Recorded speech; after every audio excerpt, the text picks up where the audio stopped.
Bismillahirrahmanirrahim. Assalamualaikum warahmatullahi wabarakatuh. Innal hamdalillah wassalatu wassalamu ala Rasulillah. Allahumma shalli ala sayyidina Muhammad wa ala ali sayyidina Muhammad. Amma ba'du, mari kita bersyukur kepada Allah Subhanahu wa taala atas segala nikmatnya. Salawat dan salam mari kita sampaikan pada kedua hasanah kita baginda Nabi besar Muhammad sallallahu alaihi wasallam, yang tentunya kita semuanya sangat mengharapkan syafaat beliau di yaumil akhir kala. Amin ya rabbal alamin.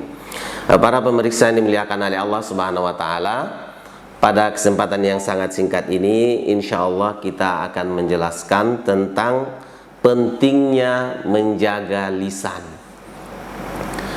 Lisan kita ini ya sangat menentukan ya apakah kita selamat atau tidak.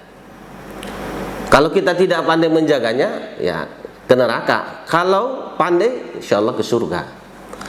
Dalam sebuah hadis Rasulullah SAW menjelaskan kepada kita, salamatul insan fi hifdzil lisan. Ya, keselamatan seorang manusia itu sangat tergantung kepada ya bagaimana kita menjaga lisan kita. Nah, kemudian juga Allah Subhanahu wa taala dalam surah Qaf ayat 18 ya menjelaskan kepada kita, ma yalfidhu min qaulin illa ladaihi raqibun atid.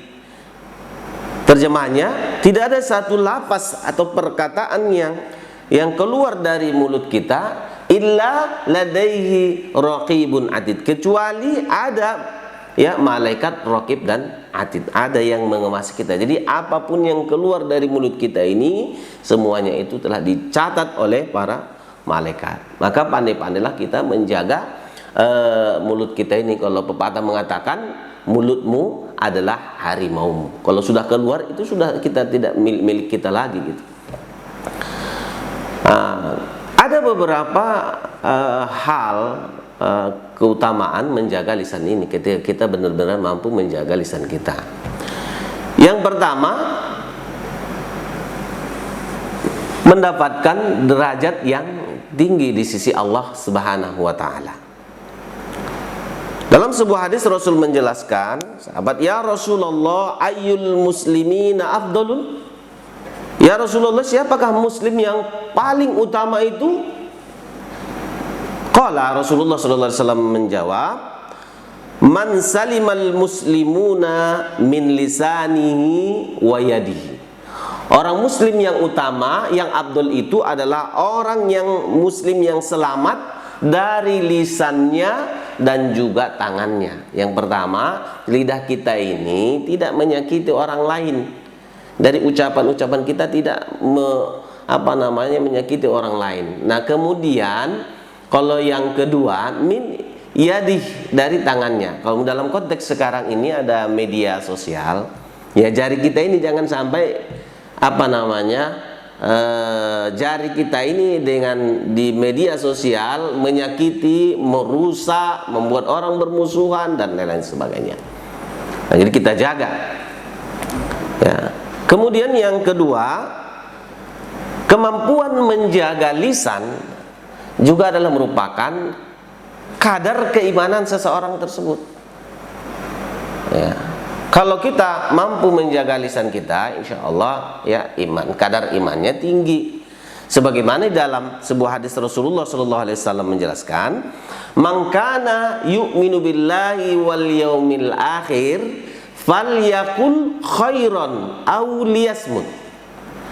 Siapa yang benar-benar beriman kepada Allah Subhanahu wa taala dan hari akhir, maka hendaklah dia mengucapkan perkataan yang baik. Kalau tidak bisa, atau diam saja gitu. Jadi jangan sampai keluar dari mulut kita ucapan-ucapan yang kotor. Ya kalau memang tidak bisa kali, ya diam saja. Maka itu adalah kadar keimanan seseorang, menahan dari mengucapkan hal-hal yang kotor. Nah, kemudian yang ketiga, ini mungkin yang terakhir yang dapat saya sampaikan. Ketika kita mampu ya memelihara lisan kita ini, dari hal-hal yang tidak baik, atau kita pergunakan lidah kita ini untuk hal-hal yang baik, maka itu akan bernilai pahala yang sangat besar dan bahkan pahala jariah. Dan sebaliknya kalau tidak, maka akan berdampak kepada dosa jariah. Dalam sebuah hadis yang diriwayatkan oleh Muslim, man dalla ala khairi falau mislu ajri fa'ili. Siapa yang menunjukkan ya kebaikan, ya, maka baginya pahala seperti orang yang berbuat tersebut. Maksudnya kalau kita gunakan mulut kita ini untuk yang baik, mendakwahi orang, lalu itu diamalkan, kemudian kita akan mendapatkan pahala seperti orang yang berbuat tersebut. Nah, bayangkan ketika kita menyampaikannya di media sosial, banyak orang yang mendengarnya, kemudian dilaksanakan, berapa pahala kebaikan yang kita peroleh. Dan sebaliknya, ketika sesuatu yang kotor, yang tidak baik kita sampaikan di media sosial, kemudian dicontoh orang, maka kita akan mendapat dosa jariah. Bayangkan sampai puluhan tahun, bahkan jutaan orang, bahkan kita sudah meninggal pun tetap mendapatkan dosa jariah, naudzubillah. Maka dari itu, mari kita pergunakan ucapan atau dengan tangan kita ini untuk hal-hal yang baik, yang bernilai dakwah di sisi Allah Subhanahu wa taala. Demikian yang dapat saya sampaikan. Assalamualaikum warahmatullahi wabarakatuh.